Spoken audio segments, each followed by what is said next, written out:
Tubig. Isang simpleng pangangailangan na kadalasan na hindi natin gaanong napapansin. Ngunit sa bawat pag-inom natin ng isang baso ng malinis na tubig ay may kasamang kasiguruhan na ito ay ligtas para sa ating kalusugan. Mga kabombo, sa paglipas ng mga taon, mas naging maingat ang maraming Pilipino sa kalidad ng kanilang iniinom na tubig. Kung noon ay sapat na ang tubig mula sa gripo o balon, ngayon ay mas pinipili na ng maraming pamilya ang purified drinking water bilang bahagi ng kanilang pang-araw-araw na pamumuhay. Dahil dito, patuloy ring dumarami ang mga water refilling station sa iba't ibang lungsod at lalawigan, mula sa maliliit na barangay hanggang sa mga pangunahing lansangan. Halos saan ka man magpunta ay may makikita kang water refilling station na handang maghatid ng malinis na inuming tubig. Ngunit sa likod ng bawat galon na ating binibili ay isang negosyong nangangailangan ng tamang kaalaman, malaking responsibilidad at walang sawang dedikasyon upang mapanatili ang tiwala ng bawat customer. Ngunit mga kabombo, paano nga ba nagsisimula ang ganitong negosyo? Magkano nga ba ang kailangang puhunan? Ano ang mga hamon na kinakaharap ng mga may-ari dito? At bakit nga ba sa kabila ng matinding kompetisyon ay marami pa ring nanatiling matagumpay? Mga kabombo, samahan po ninyo akong tuklasin ang mundo ng water refilling station sa panibagong episode po ng ating negosyo at empleyo. Magandang araw mga kabombo! Ako po ang inyong lingkod, Bombo Marjorie de la Cruz, at samahan ninyo ako sa isa na namang makabuluhang episode ng ating negosyo at empleyo. Layunin po ng programang ito na mailapit sa publiko ang iba't ibang oportunidad sa trabaho at negosyo. Mula ho sa mga hiring ng iba't ibang kumpanya, mga programang pangkabuhayan ng pamahalaan, hanggang sa mga kwento ng mga Pilipinong nagsumikap upang maitaguyod ang kanilang sariling kabuhayan. Hindi lamang ho natin ipinapakilala ang iba't ibang negosyo. Layunin din nating maipakita ang mga hamon, sakripisyo at mga aral na maaaring magsilbing inspirasyon sa mga nangangarap magsimula ng sarili nilang hanap buhay. Sa episode po natin ngayon, bibigyan ho natin ng pansin ang isang negosyong halos araw-araw nating nakikita, ngunit madalas ay hindi natin napapansin kung gaano ito kahalaga sa ating pamumuhay. Ito ang water refilling station.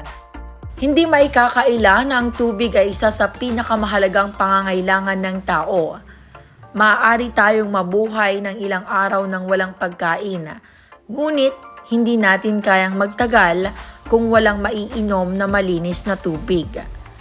Kaya naman mga kabombo, habang lumalaki nga ang populasyon at tumataas ang kamalayan ng publiko tungkol sa kalusugan, patuloy ding tumataas yung pangangailangan sa purified drinking water. Hindi lamang po mga tahanan ang umaasa rito kabilang din sa regular na mga customer ng water refilling station ang mga opisina, paaralan, ospital, restaurant, hotel, boarding house, apartment, convenience store, maging ang iba't ibang maliliit po na negosyo. Sa madaling salita, hindi ito produktong minsan lang binibili.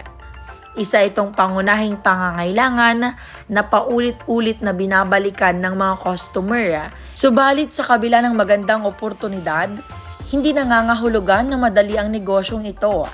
May mga makina na kailangang regular na i-maintain, may mga permit na kailangang i-update, may mga water test na kailangang ipasa, at higit sa lahat, may reputasyon na kailangang pangalagaan. Sapagkat kapag ang negosyo ay tungkol sa inuming tubig, kalusugan ng publiko ang nakasalalay dito.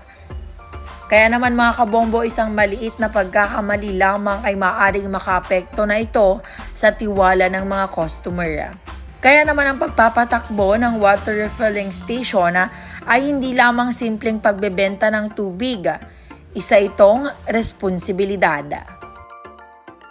Mga kabombo, sa pag-usbong ng ganitong uri ng negosyo, marami ang nagtatanong, Sulit nga ba ang pagtatayo ng water refilling station? Magkano ang kailangang puhunan? At paano nagsisimula ang isang negosyong tulad nito? Siyempre, upang masagot po ang ilan sa mga tanong na ito, bumisita ho tayo sa isang water refilling station dito sa Ignatius Water Refilling Station sa Aurora, Isabela, na ilang taon nang nagbibigay ng dekalidad na serbisyo sa kanilang mga customer. Sa loob ng 6 na taon, naging bahagi na ito ng pang-araw-araw na pangangailangan ng maraming pamilya sa kanilang lugar. Hindi lamang mga residente ng Aurora ang kanilang pinaglilingkuran. Sa paglipas ng panahon, unti-unti na ring lumawak ang kanilang customer base hanggang sa mga karatig na lugar. Kabilang na dito ang San Marcos Alfonsolista, Ifugao. Isa itong patunay mga kabombo na sa pamamagitan ng maayos na serbisyo at dekalidad na produkto, posible ang paglago ng isang maliit na negosyo. Ngunit ano nga ba ang naging susi sa patuloy na pagdami ng kanilang mga customer? Ano ang mga naging sakripisyo bago nila narating ang kinalalagyan ng kanilang negosyo ngayon? At magkano nga ba ang kailangang ilaan upang makapagsimula ng isang water refilling station? Sa pagpapatuloy po ng ating pagtatalakay, aalamin naman ho natin ang ilan sa mga proseso at karanasan sa pagpapatakbo ng isang water refilling station. At upang mas maintindihan natin, nakausap po natin ang may-ari ng Ignacio Water Refilling Station sa Purok 2, Bagong Tansa, Aurora, Isabela. Nagdrugi ati water station mi ma'am iti November 8, 2020. Tapos napili ngamin ato nga in rekomenda dagiti kapsat ko nga ato ti business nga napilik ta iso ngamin ti halos kailangan ti tao ti tansa ma'am kin orin na dumado mga baryo kiso aja ma'am tinulungan dami nga nangiko ato nga business ma'am. Sa loob ng 6 na taon, naging bahagi na ng komunidad ang Ignacio Water Refilling Station. Ayon sa may-ari na si Ginoong Abner Ignacio, isa sa mga nakatulong sa paglago ng kanilang negosyo ay ang lokasyon nito. Ma'am, may 5 kami amin ti ma'am ti tansa. When? Tapos adi upat gamin adat kita unig ti Baryaw. Tapos ato kanya adat lang highway. Oo. Talaga. So nga iti iti daw nagdagi ko nagiso ati mit ma'am tinapilik lat nga negosyo ta kasla ato mi ngamin ti makayanak nga ko nga Brian ma'am ato nga negosyo ato water station. Ayon kay Ginoong Ignacio, malaking bentahe para sa kanilang negosyo ang pagkakatayo nito sa kahabaan ng highway.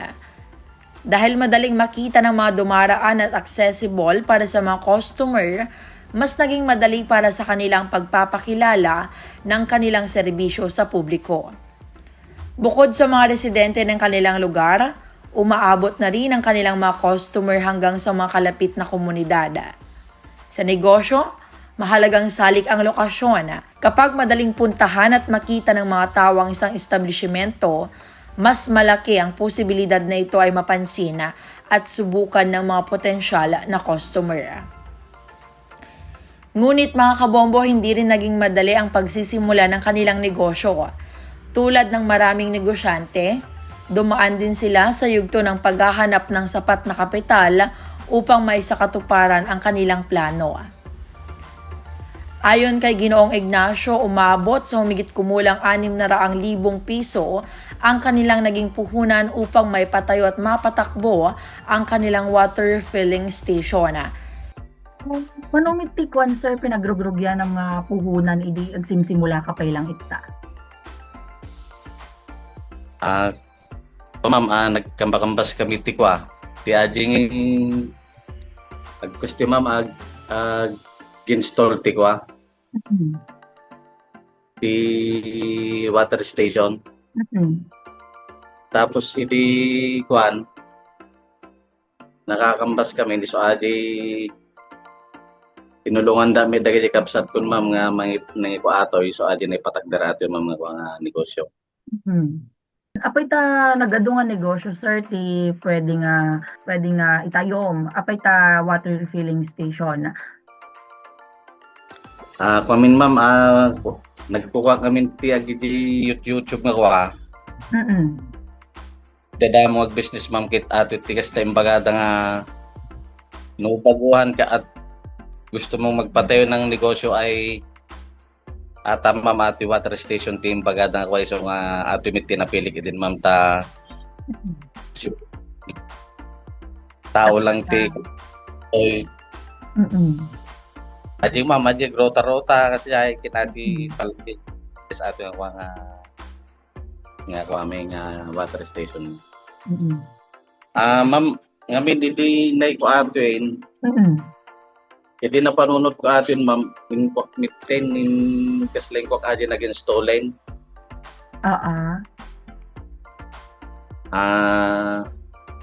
Pinagrugyanan na ato ma'am kit abot mit ti ati kuha na lang ma'am ato aparatos na lang kinkwera ato balay na ati kuha na imabot mit ti mahigit ti mga 600 ma'am.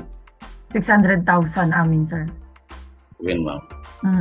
At di nagrugrugyaan naman sir tapos pinadpadakkel at pinadakkel mon. Yun ma'am, hindi ko amitin agadi kuha nga damit ti magkita na nagi kuha mit ti bang ma'am. Kapag naririnig natin ang halagang daan-daang libong piso bilang puhunan, maaaring isipin ng ilan na napakalaki nito. Ngunit saan nga ba napupunta ang ganitong halaga sa isang water refilling station? Bakit kinakailangan ng malaking kapital upang makapagsimula? Siyempre kasama na rito ang pagbili ng mga makina, filtration system, tangke ng tubig, mga galon container at iba pang kagamitan na kinakailangan upang masimulan ang operasyon. Ngunit ayon sa kanya, hindi niya ito magagawa kung hindi dahil sa tulong at suporta ng kanyang mga kapatid. Patunay lamang ito na sa likod ng bawat matagumpay na negosyo ay may mga taong handang tumulong at maniwala sa kakayahan ng isang negosyante. Isa sa pinakamahalagang bahagi ng isang water refilling station ay ang purification system. Ito ang puso ng buong operasyon.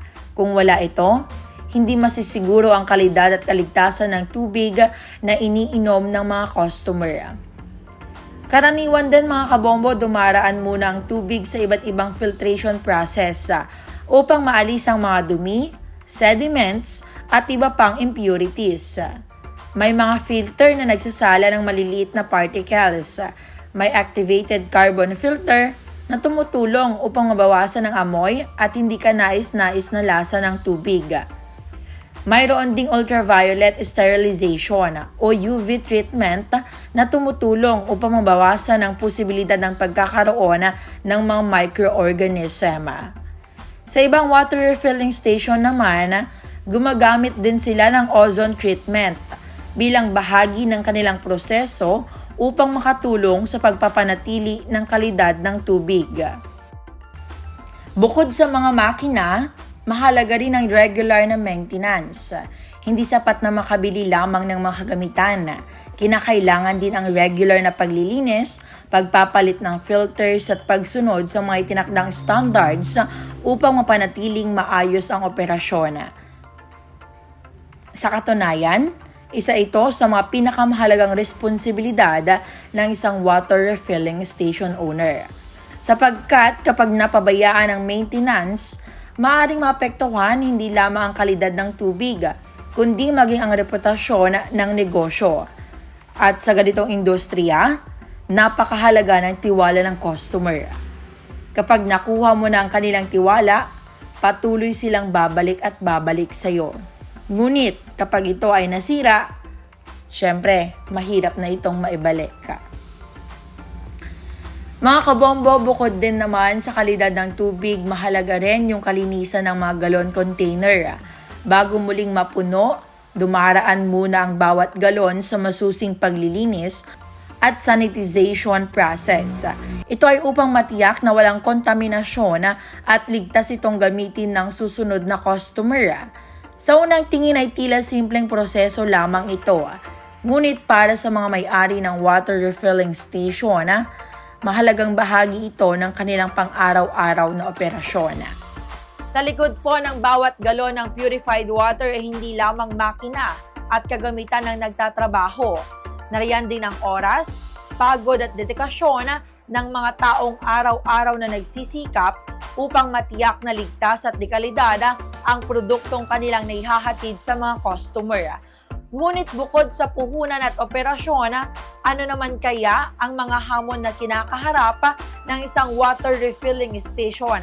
Paano nila napapanatili ang kanilang mga customer sa kabila ng tumitinding kompetisyon? Madikamot nga concern, nabutngan nga nag-alangan nga baka malugi kasjay. Ay di damdamo ang mamigikwa. Nernervyos sa gidi no aji awan ti maalam yung galong tapos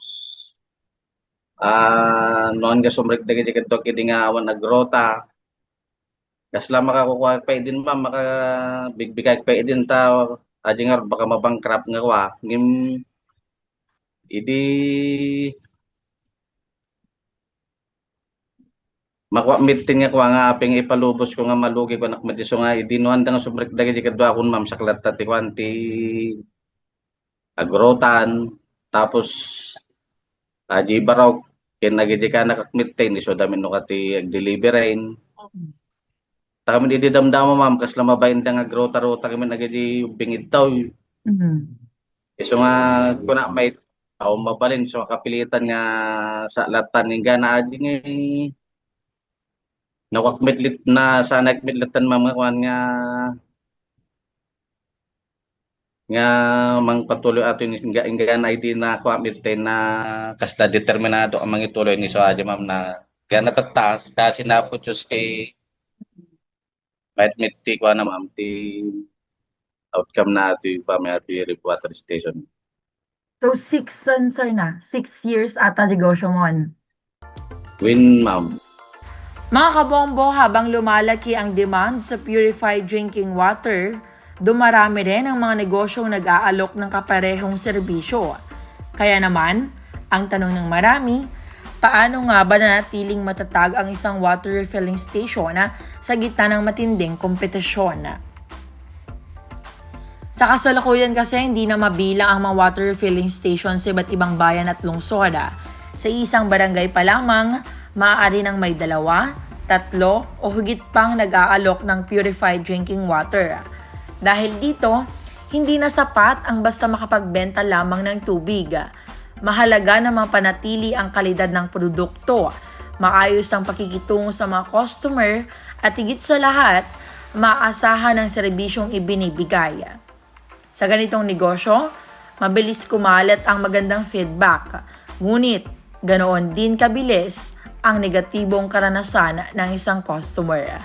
Kaya naman po araw-araw ay kailangang tiyakin ng may-ari na pare-pareho ang kalidad ng tubig na kanilang inilalabas.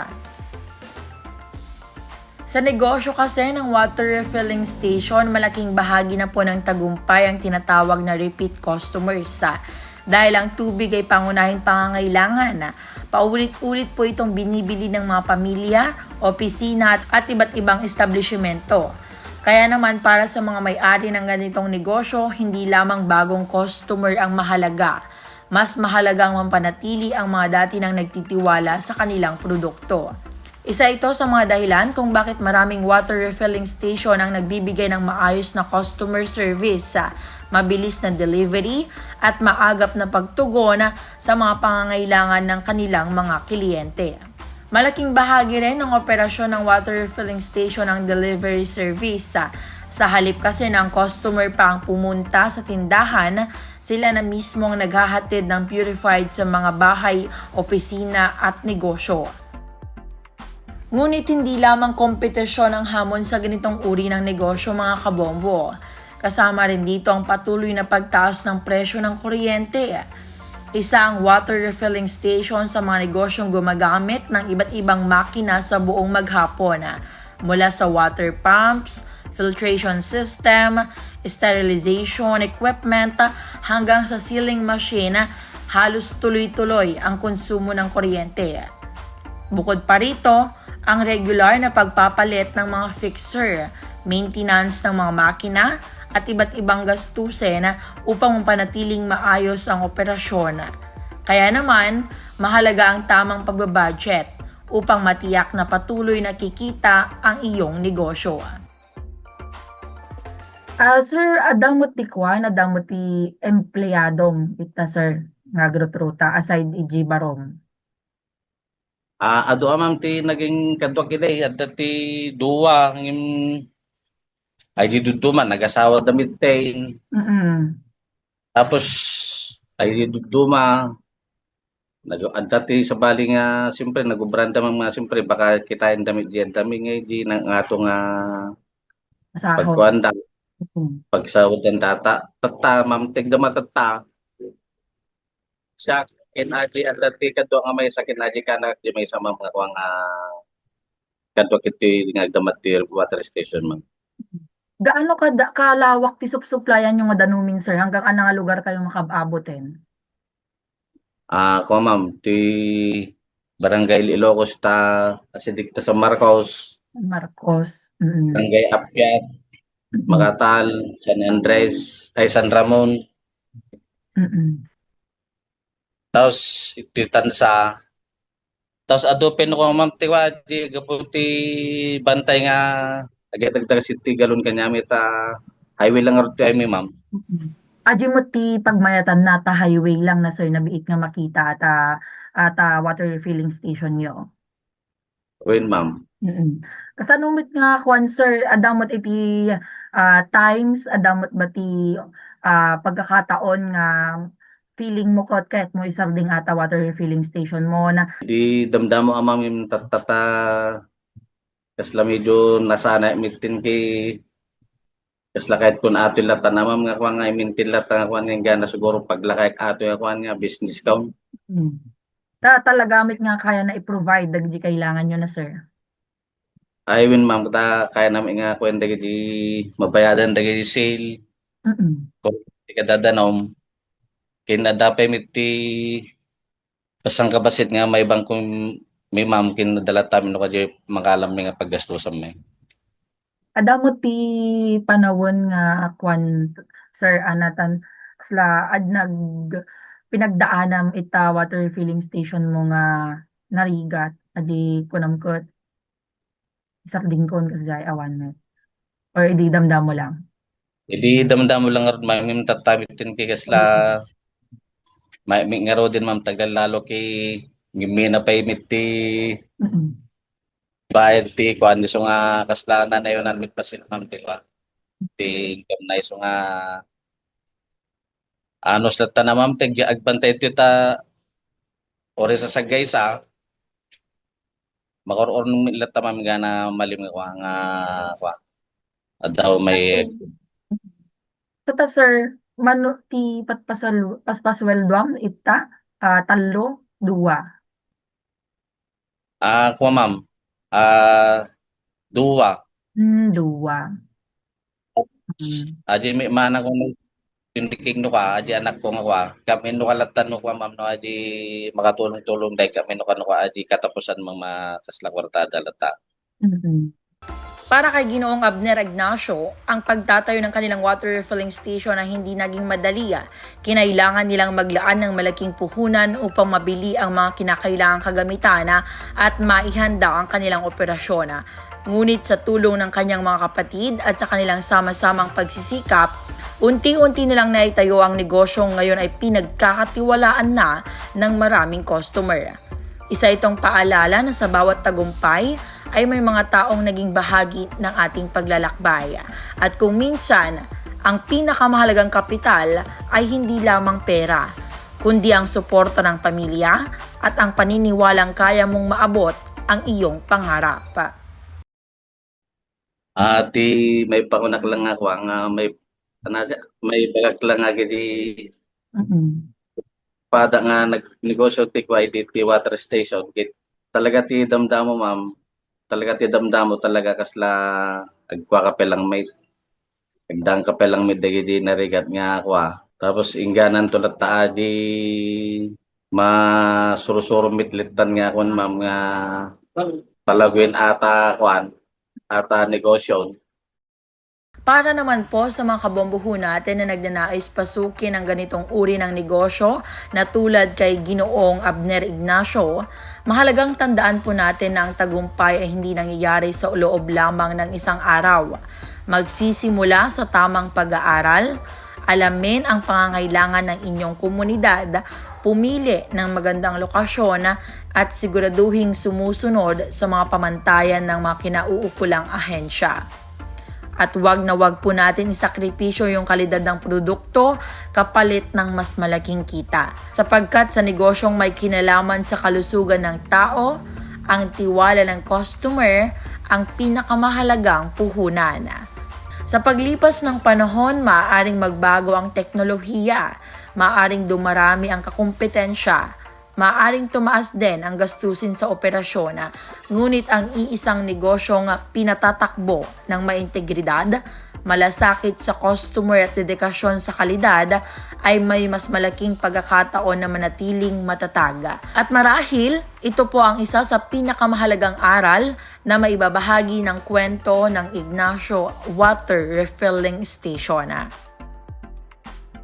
Mga kabombo, ang kwento ho ng Ignacio Water Refilling Station ay patunay na ang tagumpay ay hindi lamang nasusukat sa laki ng puhunan o dami ng customer. Ito ay bunga ng sipag, tiyaga, tamang pamamalakad at suporta ng mga taong naniwala sa isang pangarap.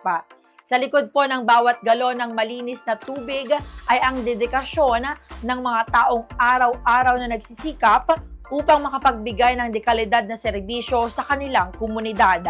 Naway magsilbing inspirasyon po ang kanilang kwento sa mga nagnanais na magsimula ng sariling negosyo at magsilbing paalala ng bawat malaking tagumpay ay nagsisimula sa isang maliit ngunit matapang na hakbang. Muli mga kabombo, ako po ang inyong lingkod, Bombo Marjorie de la Cruz, at maraming salamat po sa inyong pagsama sa amin sa isa na namang makabulang kwento ng negosyo at oportunidad dito sa Negosyo at Empleyo. Magkita-kita po tayong muli sa mga susunod na episode. This is Bombo Radio Philippines, the #1 radio network in the country, your trusted source of news and information. Basta Radio, Bombo!